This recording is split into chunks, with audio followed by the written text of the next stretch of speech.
So as ek vir jou sê, ek gaan vandag 'n bietjie met jou praat oor jou ma se invloed. Dan kan jy dit so lees, jou ma se invloed op jou.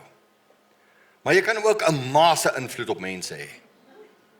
As iets groot is, as jy gehoor iemand sê, ja, maar hierdie ding het nou 'n ma se impak op my gemaak, né? Dis 'n groot impak, né? Daar's 'n groot invloed. Nou ek wil vandag met jou uit daai perspektief ook praat, maar ek gaan vroulike figure gebruik vir jou net as voorbeelde. Nou as jy gekom het vir 'n tipiese Moedersdagpreek, dit gaan nie dit wees nie. Ek wil hê jy moet vandag regtig jou hart stil maak. Ek gaan nie vandag die ma's net pamperlang en vir hulle vertel oulik is hulle nie, weet ons dat oulik, kyk net hierdie pragtige dekor wat Adela vir ons gedoen het, en dankie vir die dekorspan, en dat dit so mooi deurdink is alles, en dat ons kan trots wees om elke keer hierdie tipe mense te hê wat so insit om dinge vir ons so mooi te maak hier op die verhoog. Ons sê baie dankie vir dit, maar dit is presies die invloed wat ons op mekaar kan hê. So jy kan 'n groot invloed, 'n massa invloed op mense gaan hê. En jy moet vanoggend dink, wat se invloed het jy? Of jy 'n man is of 'n vrou is of 'n kind is of 'n tiener is of 'n wie ook al is, elkeen van ons kan 'n invloed op ander mense hê. En ons het, en baie keer weet ons dit nie eers nie. Baie keer dan dink ons het nie 'n invloed nie. Maar as jy gaan terugdink oor die invloed wat jy het. En hierdie week het ek baie gaan dink, en ek het gister vir my ma gesê, ons het gister Salome se verjaarsdag gevier en sommer so 'n bietjie Moedersdag gevier en alles, ons familie was bietjie daar by ons gewees en so aan, en toe het ek op 'n stadium vir my ma gesê, weet mamma, né, as ek terugdink in my verlede, hoeveel vrouens, behalwe sy nou, en my ma, Salome se ma Ann, en so aan, wat eintlik 'n verskriklike invloed op my lewe gehad het, kan ek terugdink in elke gemeente wat ek was daar sulke mamma figure. En ek gaan nie nou name noem nie, want dan ek's bang ek laat een van hulle uit, en so aan, maar julle weet wie julle is.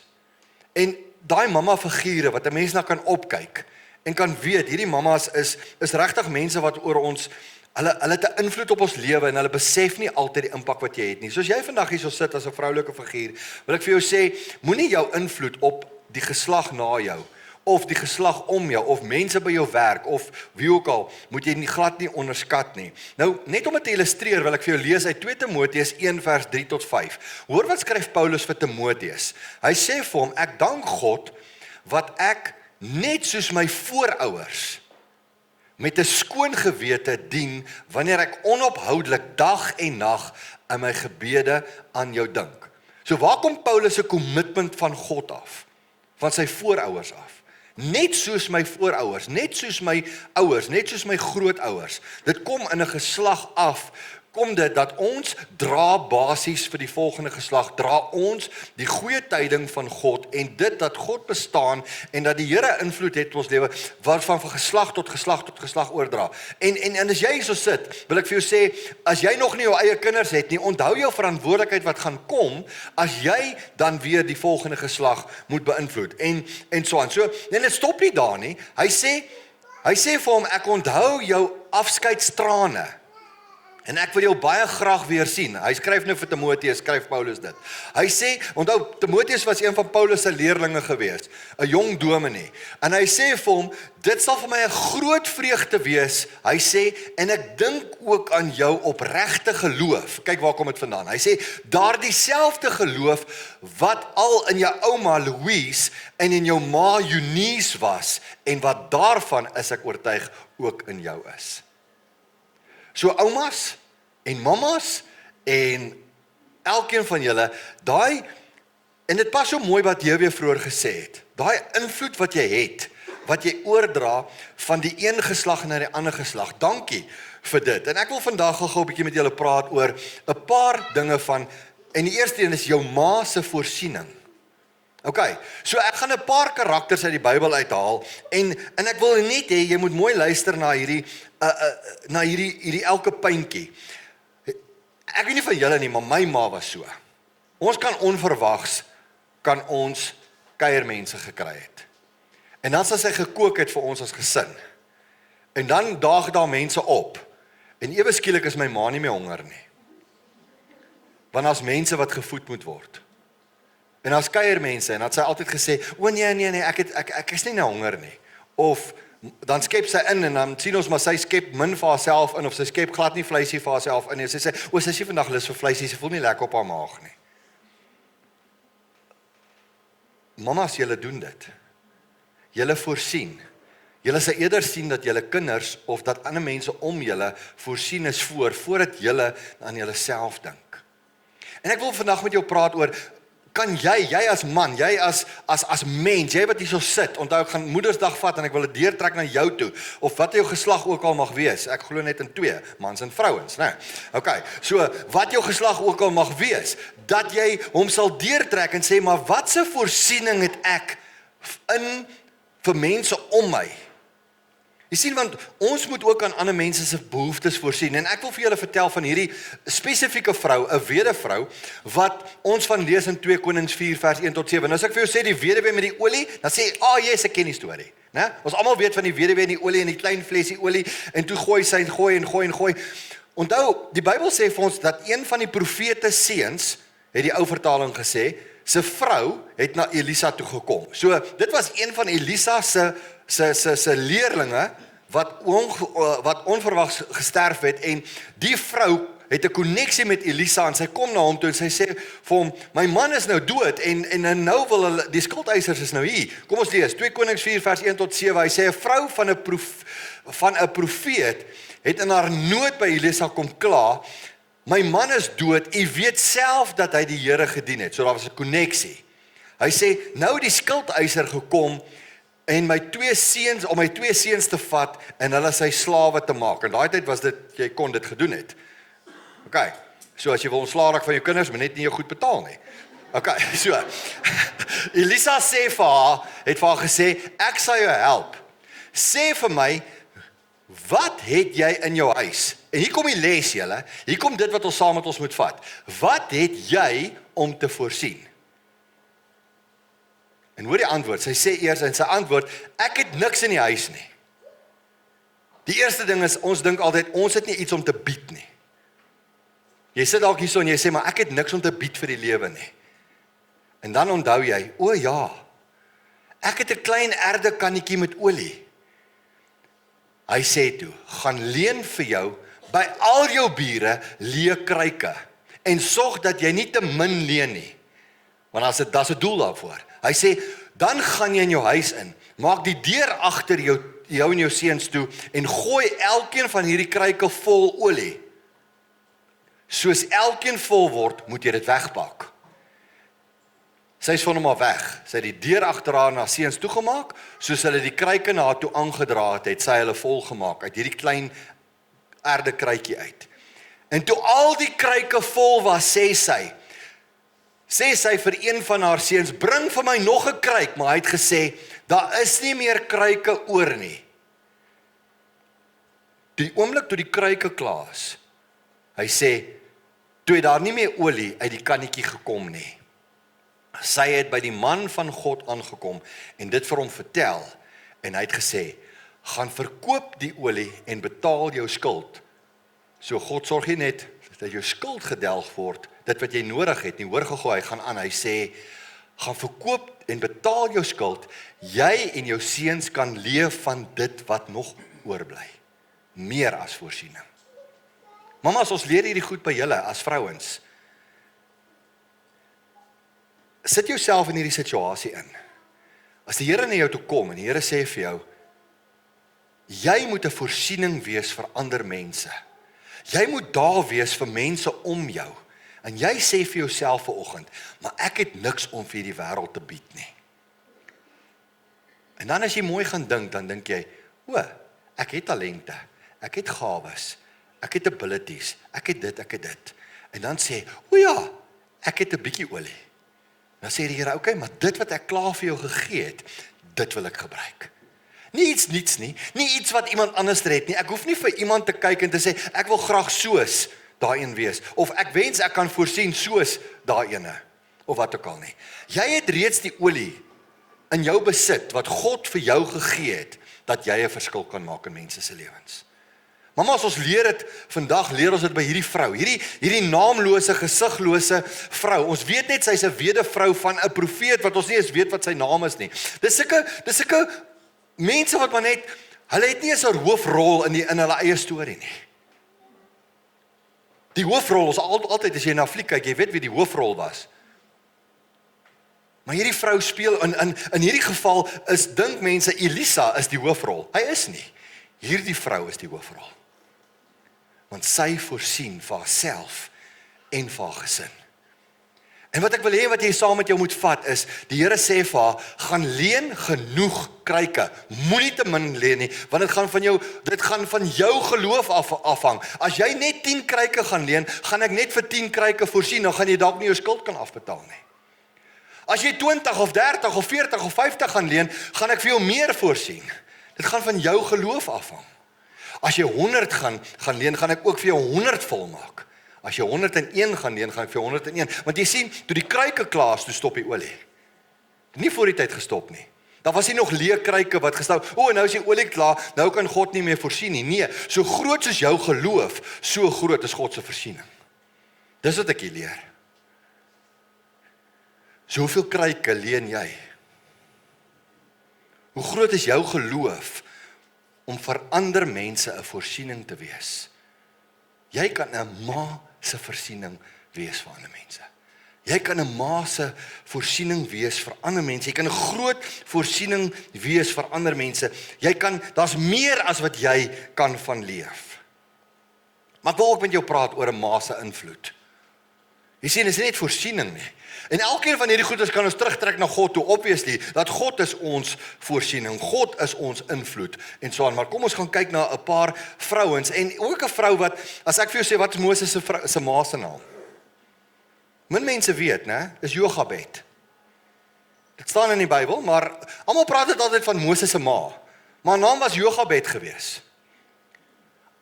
Maar in hierdie verhaal, as ons die verhaal van Moses vertel, dan vertel ons die verhaal van Moses, en Moses was so groot, en Moses het wonderwerke gedoen, Moses het sy staf uitgesteek, die Rooi See het gesplit, Moses het die volk gelei, Moses was by die brandende bos, en niks van Moses was weg te vat nie, maar daar was iemand met geloof, iemand met invloed op Moses se lewe.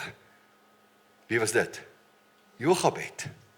Jy sien, daar was op daai stadium was daar 'n wet gewees dat die kinders moet almal doodgemaak word, want die Israeliete het te veel geword in Egipte, en daar's 'n ma gewees met geloof.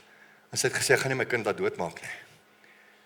En sy het geweet, sy moet hierdie kind oppas, en haar invloed, dink nie gou-gou, as dit nie vir Jochebed was nie, was Moses nie lewendig nie, was die volk in slawerny, was die beloofde land nooit ingeneem nie.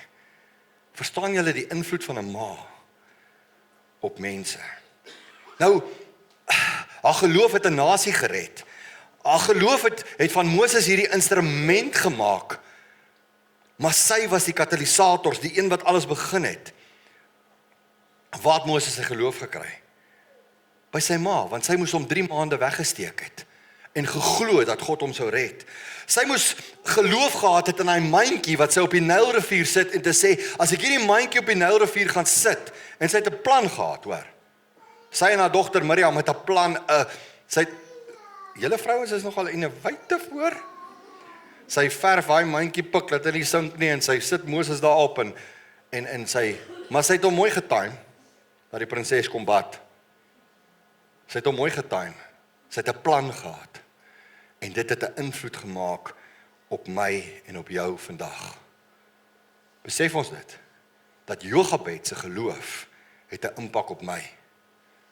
Want as dit nie was vir haar nie, was daar nie 'n uittog nie, dan was daar nie 'n Paasfees nie, dan was daar nie 'n Paasower nie, dan was daar nie 'n lam wat geoffer is in Eksodus 12 nie.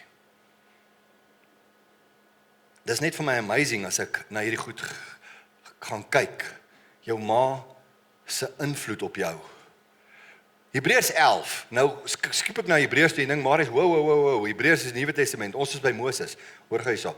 Jy weet Hebreërs 11 is 'n hele account van al die geloofshelde, né? As jy Hebreërs 11 gaan lees, dan gee hy vir jou al die geloofshelde. Daar aan die einde van die Nuwe Testament, as jy nou nie weet nie. Naby aan die einde van die Nuwe Testament. Hy sê Hebreërs 11 sê omdat die ouers van Moses geglo het hulle hom na sy geboorte 3 maande lank weggesteek toe hulle sien dat hy 'n mooi kindjie was. Hy is bly, ja, ek is bly, hy was nie lelik nie. Maar in elk geval, hulle was nie bang vir die bevel van die koning nie. omdat Moses het hy toe hy groot geword het, geweier, hoor gou hierso, het hy geweier om die seun genoem te word van die Farao se dogter. Hoekom het Moses geweier om genoem te word die seun van Farao se dogter? Want in daai tyd, nadat hy op die mandjie uitgestuur was en sy hom gekry het, het die plan gewerk, want Miriam, sy suster, het toe na die Farao se dogter toe gegaan en gesê, ek sal vir jou 'n soogmoeder kry uit die Hebreërs uit, wat hierdie kind vir jou kan soog en groot maak tot op 'n sekere tyd. En toe kry Jochebed haar eie kind terug om hom te soog en hom groot te maak, en in daai tyd het sy die evangelie onder hom ingesit. Sy het die woord, sy het sy geloof opgebou. En Moses het as gevolg van sy ma se invloed, wou hy nie word die seun van Farao of die kleinseun van Farao nie, maar die seun van Jochebed, die Hebreër. Hoor wat sê die Bybel vir ons verder. Hy sê vir ons, en hy het verkies om liewer sleg behandel te word saam met die volk van God, as om die kortstondige genieting van die sonde te hê. So hy het gekies, maar dis wat sy ma in hom ingebou het. Sy ma se invloed. Jy en ek kan ook 'n invloed op ander mense hê. Ek en jy kan aangaan en ons kan op ander mense kan ons 'n invloed gaan hê. Ons kan 'n Jochebed van iemand wees wat ons geloof in daai persoon inbou, wat die invloed op daai persoon inbou, dat hulle nie hulle self wil vereenselwig met sonde nie, maar met God. En jy sit ook by die werk en jy dink by jouself, dis moeilik. Ek werk vir 'n maatskappy of wat ook al, en hier word nie eens gepraat van die Here nie, of jy word belê deur jou maatskappy om enigstens oor die Here te praat of wat ook al, maar weet jy wat, jou invloed deur stil te bly en net Christus eienskappe uit te leef is veel groter as om teksverse aan te haal. Jou impak is groter, jou invloed is groot. Jy moet jouself nooit onderskat in jou invloed wat jy het nie. Sy ma se invloed was meer as om rykdom, posisie, eer en 'n paleis na te jaag. En nou dink ek aan iemand soos Petrus wat ook gestaan het op 'n kruispad en hy was belet geweest om te praat oor God en hy sê, maar ek moet aan God meer gehoorsaam wees as aan mense. Ouens, en as ons daai invloed op die wêreld kan hê, dat ons kan sê jou geloof wat jy moet oordra is daar vir die volgende geslag. Daar's die vers wat ek wil hê wat jy moet onthou uit Hebreërs 11 uit. Omdat Moses geglo het, het hy toe hy groot geword het, geweier om die seun genoem te word van Farao se dogter. Hy het verkies om liewer sleg behandel te word saam met die volk van God as om die kortstondige genieting van sonde te hê. Dis die invloed wat ons moet hê. En dan kan ons ook soos 'n Jochebed 'n invloed hê op ander. Het julle geweet dat 'n bosbouer plant nooit 'n boom wat hy self gaan oes nie. 'n Bosbouer sny die bome af wat die vorige geslag vir hom geplant het. Hy plant 'n boom vir die volgende geslag om hom te oes. Daar's nie 'n bosbouer wat lank genoeg kan lewe om dieselfde boom wat hy geplant het af te kan sny as hy groot genoeg is nie. Kan ons iets leer by bosbouers? Jy oes nooit vir jouself nie. Jy oes vir die volgende geslag. En jy oes vanaf die vorige geslag. Jy plant vir die volgende geslag. Skus, dis wat ek moes gesê het. Kom ons hou daai gedagte van 'n Jochebed wat vir die volgende geslag en geslagte invloed gehad het, sodat ek en jy vandag ook daar kan wees. En ons kan sê dankie tannie Jochebed vir jou geloof. Jou ma se seën.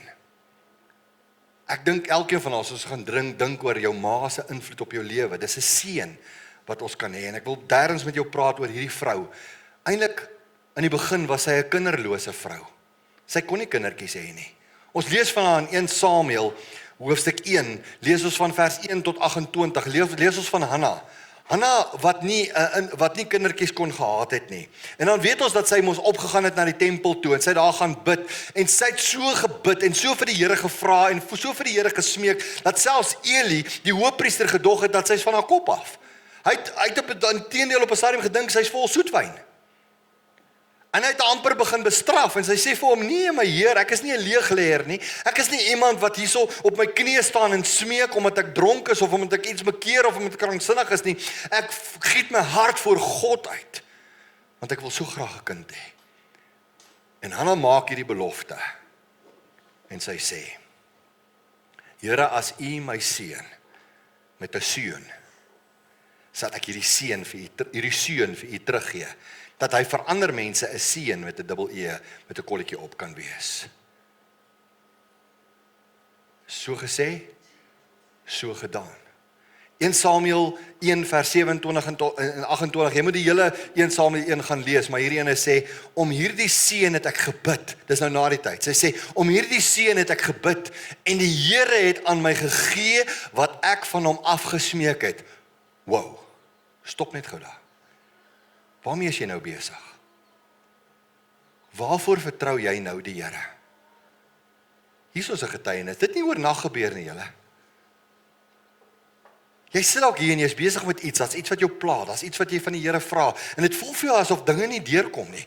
Hoor net hierdie getuienis van Hanna, sy sê, om hierdie seën het ek gebid. En die Here het aan my gegee wat ek van hom afgesmeek het. Ja, van die Here het ek hierdie kind afgesmeek, en nou sal hy sy lewe lank iemand wees wat van die Here afgesmeek is, toe het hulle die Here daar aanbid. Dis hoe toe kom sy terug, en sy bring daai seën van haar, en sy gee hom vir Eli, presies soos sy beloof het. Jy sien, is maklik as ek partykeer, kan ek vir die Here baie dinge vra. En ek kan vir die Here op my knieë gaan, en ek kan vir hom vra, Here seën my. Maar dis 'n ander ding om daai belofte te hou, wat jy beloof het. Here, as U my seën, dan sal ek. Ek hou nie van sulke gebede nie persoonlik nie. Ek persoonlik, Marius, ek deg nie teologie daar nie. Ek sê net Marius, hou nie daarvan om so te bid nie. Dit voel nie vir my, dit sit nie by my nie. Om te sê, Here, as U my seën, sal ek nie. Hy seën my dan klaar. As dit nie vir hom was nie, waar sou ek gewees het? Wie is ek om vir die Here voorwaardes te stel? Maar as ek vir die Here sou sê, Here, as U my seën, sal ek my seën na U toe bring, soos Hanna gemaak het. Dit was haar ding en het vir haar gewerk. Dis goed vir haar. En ek is bly sy het dit gedoen, want dit leer vir my iets. Sy het God vertrou. Ek sien haar geloof raak. Sy bring hom na die tempel toe. Maar dit is maklik ook om my beloftes te vergeet as God my klaar geantwoord het. En weet julle wat, sy vat hierdie seentjie Samuel terug na hom toe, na God toe. En sy gaan gee hom vir Eli. En weet jy, as jy aangaan met die geskiedenis, Hanna se seun, wat sy haar seun as 'n seëning gegee het 'n verskil gemaak in Israel.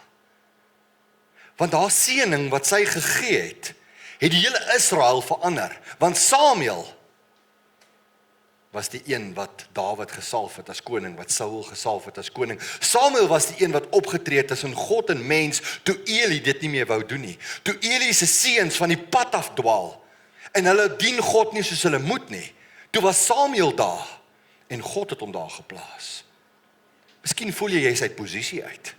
Dalk voel jy is dalk 'n Samuel, maar Eli het dan sy eie seuns, en hoe Eli en sy seuns is mos belangriker, want hy is die hoofpriester en sy seuns, maar God sit vir Samuel op 'n stadium in die geskiedenis in, wat Samuel, toe Eli en sy seuns van die offervleis eet, en hulle maak 'n bespotting van God se offers, en hulle steel uit die tempel uit, kan 'n mens maar sê, toe kom Eli op die voorgrond.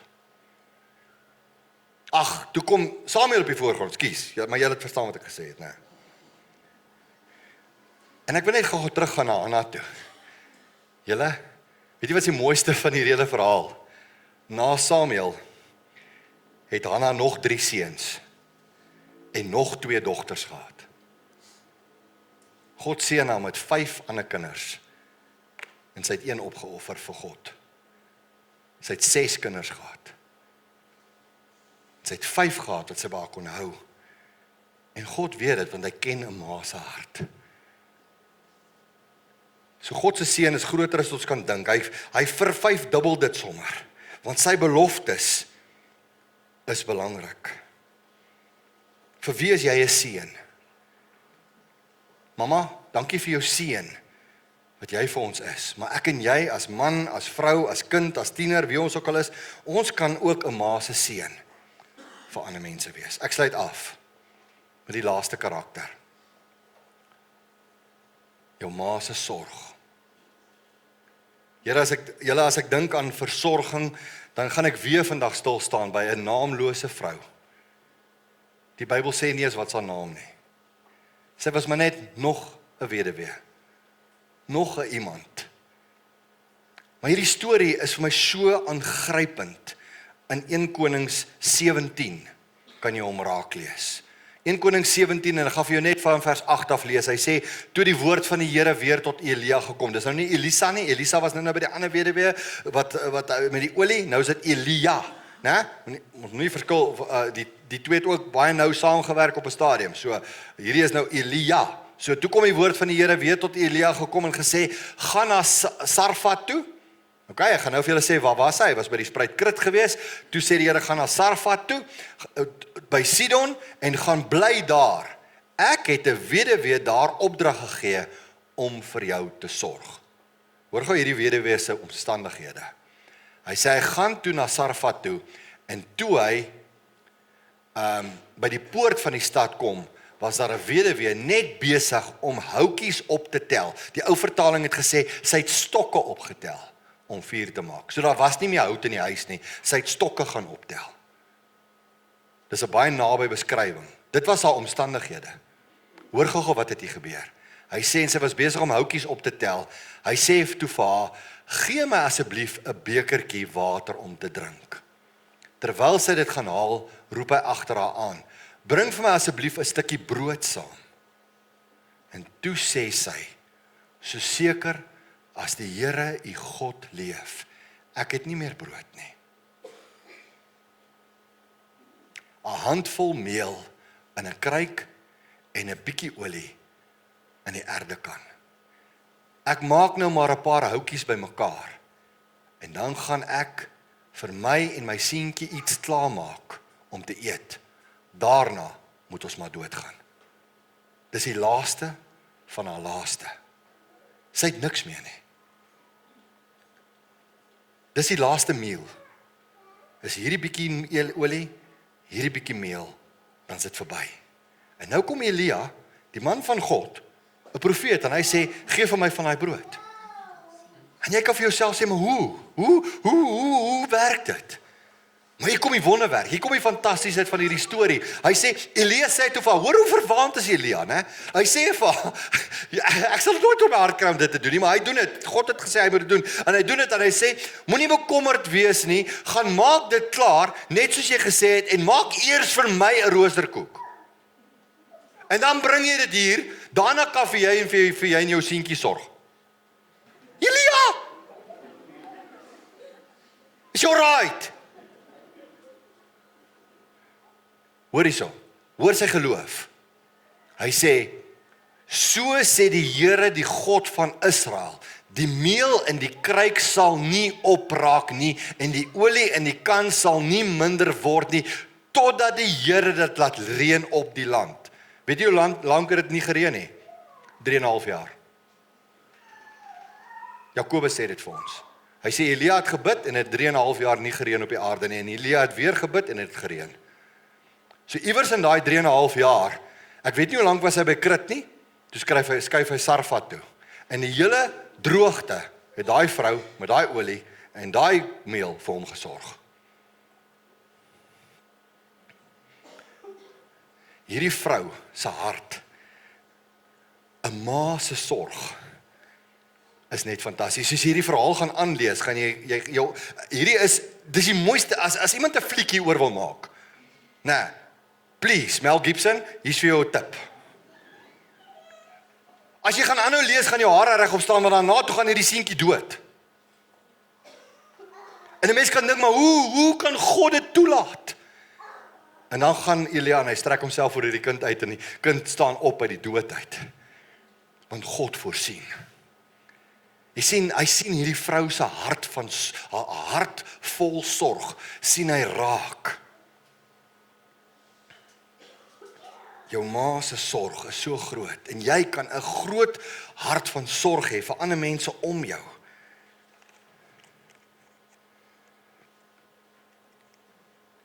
Ek wil afsluit en vir jou net ietsie sê, wat ek wil hê wat saam met jou moet dra.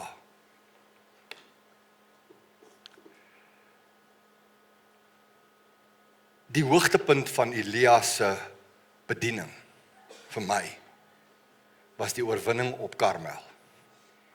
Toe hy die 150 Baalpriesters verkeerd bewys het, en dat God die ware God is, na die hele volk weggedraai het van God af, en hy een van die enigste ware profeet was wat oorgebly het. Dit is sy grootste oorwinning. Maar 3,5 jaar voor daai oorwinning, was hy by die spruitkrit, en het God vir hom gesorg, want hy het gevlug, en hy gaan wegkruip. En tussen die spruitkrit, tussen Krit en Karmel, is daar 'n weduwvrou met 'n hart van sorg, wat na hom kyk. Karmel is onmoontlik, as ek nie by God se versorging uitkom nie. Laat ek gou insink. Tussen Krit en Karmel, is daar versorging van God. Ek kan nie oorwinning hê, en dalk in my moeilike tye, wat ek voel ek staan alleen, en ek kan nie meer nie, stuur God iemand oor my pad, 'n weduwee soos hierdie, wat my versorg, wat na my kyk, en wat my ondersteun. Dit hoef nie fisies te wees nie. Dit kan in gebed wees, dit kan in ondersteuning wees, dit kan in vriendskap wees, dit kan in wat ook al wees, dit kan in watter manier ook al wees, kan iemand jou onder hulle vlerk inneem en jou help, sodat jy uiteindelik op die punt kan kom waar God jou wil hê op Karmel, maar sonder hierdie mense is dit onmoontlik om by Karmel uit te kom, want as hierdie weduwvrou nie vir hom gesorg het nie, het hy dood gegaan voor Karmel. En God het Karmel in gedagte. Van Krit na Karmel is daar Sarfat. Wat is jou Sarfat in jou lewe? Jy sien, en die Here stuur hierdie versorgingseenheid. Baie mense het, as een ou het een keer van my gesê, hy hoef nie kerk toe te gaan nie, hy kan die Here op sy eie dien. Hy het nie 'n gemeente nodig of 'n omgegroep nie. En ek het hom jammer gekry. Want ouens, ek kan nie sonder julle nie. Ons kan nie sonder mekaar nie. Hoe gaan ons mekaar dien as ons mekaar nie het nie? Hoe gaan ons vir mekaar bid? Weet jy, ek het die hele preek een keer gedoen oor mekaar. Hoeveel keer kom die woord mekaar in die Bybel voor, dat ons mekaar moet versorg, vir mekaar moet bid, mekaar moet lief hê, mekaar moet ondersteun, mekaar moet eer. Hoe gaan ons dit doen as ons nie in 'n geloofsgemeenskap is nie? Ek kan dit nie so doen nie. Ouens, en ek wil vir jou sê, maak nie saak wat jou posisie vanoggend is nie, maak nie saak wie jy is en waar jy is en hoe jy jouself vanoggend sien nie. Sien jouself dalk as iemand se Sarfat. Iemand se versorging. En as jy sit hier vandag en jy sê, Marius, ek het versorging nodig. Ek het nodig dat iemand my versorg. Ek is nou tussen Krit en Karmel. En ek weet nie wanneer gaan my oorwinning kom nie. Ons is daar vir jou. Ons wil daar vir jou wees. Ons is jou geloofsgemeenskap. Kom sê vir ons. Ons wil vir jou bid. Ons wil jou ondersteun. Daai banier daar van gebed en salfolie staan nie daar elke week vir net omdat ons niks het om te doen nie. Dis daar met 'n doel. Ek wil jou nooi, kan ek vir jou bid? Kan die ouderlinge vir jou bid? Kan ons vir jou intree? As jy tussen Krit en Karmel is en jy is op Sarfat en dit lyk vir jou jy voel moedeloos, jy kan eider 'n versorging vir iemand wees of iemand toelaat om jou te versorg. Soos hierdie weduwvrou. My gebed vir ons is dat die Here ons sal help, dat ons 'n invloed sal hê en dat ons sal onthou dat daai vrou se olie en haar meel het nooit opgeraak nie. Hou vas aan God se beloftes. Hou vas aan sy voorsiening. Hou vas aan die goed wat jy weet. Want jy kan 'n invloed op ander mense hê.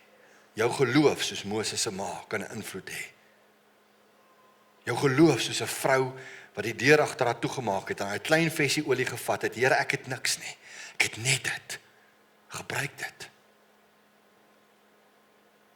Jy kan 'n groot invloed op ander mense se lewens hê. Mag die Here vir jou genade gee. Mag Moedersdag nie net vir die vrouens wees vandag nie, mag elkeen van ons hier uitgaan en sê, Here, ek wil 'n invloed hê op ander mense. Ek wil voorsien vir ander mense. Ek wil 'n invloed hê op ander mense. Ek wil versorg soos U versorg. Ek wil seën soos U geseën het. Elke dag. Waar kan jy doen? Jy kan vir my sê, Marius, dis moeilik. Kan ek vir jou sê, weet jy wat? Versorging kan baie keer wees in die vorm van 'n smile. Die vorm van 'n groet. Die vorm van aanvaarding. As jy iemand sien wat eensaam is, iemand wat hartseer is, iemand wat lyk of hulle onttrek, net daai raak, daai daar wees, daai geselsie aanknoop, daai groet, daai erken dat daai persoon bestaan, kan 'n voorsiening, 'n invloed, 'n seën of 'n sorg wees vir daai mens. Mag die Here vir jou seën. Hierdie 4 vrouens het my iets geleer hierdie week. En al voel ek baie keer, Here, ek staan, soos 'n Engelsman sou sê, between a rock and a hard place. Né? Al is ek vandag op Sarfat. Ek's op pad Karmel toe. Maar ek weet dit nie. God sal voorsien. En dankie vir wat elkeen vir julle, vir my en vir Salome en vir ons span beteken. Ons is lief vir julle. Ons waardeer julle. Mag die Here julle seën. Amen. Hemelse Vader, ons bid vir hierdie gemeente van ons. Ons bid vir elke persoon, ons bid vir elke mamma spesiaal, elke vroulike figuur wat 'n mamma vir ons is. Ek bid dat U vir hulle sal kom seën. Here, niemand van ons is perfek nie. Niemand van ons is hierdie perfekte mens nie. Maar Here, as ons net meer kan regkry om meer geleenthede te hê wat ons in U wil optree en doen wat ons moet doen, dan groei ons. En daarom, Here, is die kerk nie 'n plek vir perfekte mense, vir perfekte ma's, vir perfekte pa's, vir perfekte gesinne nie. Die kerk is juis 'n hospitaal vir gebroke mense. En ek is ook gebroke. Ek kom na U toe, Here, omdat ek my eie tekortkominge het. Ek staan nie hier met 'n T-shirt aan om te sê, I've been there, done that, got a T-shirt nie. Ek staan hier as 'n gebrokene voor U, en ek vra U om ook my te vat na my Karmel toe. En dankie vir hierdie gemeente, wat in meer as een opsig my Sarfat is. Ek wil bid dat U geseën ons elkeen sal seën in Jesus se naam. Amen.